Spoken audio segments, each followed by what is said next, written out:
Първото ми напасване с контактни лещи беше уау! Почувствах се много свободна, всъщност много уверена. Едно толкова малко нещо може толкова драматично да промени живота ти. Определено трябваше да пробвам много отдавна. Почувствах се като преродена. Обърнах се към дамата в оптиката и сякаш я видях за пръв път и за това ми се стори прекрасна.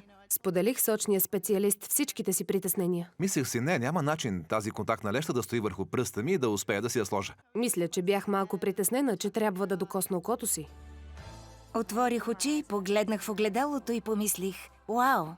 Отне ми няколко мига, няколко премигвания и след това беше като уау. Това е невероятно. Вау, какво става? Виждах толкова ясно и фокусирано. Почувствах се толкова свободна, беше прекрасно. Казах на очния специалист, това е.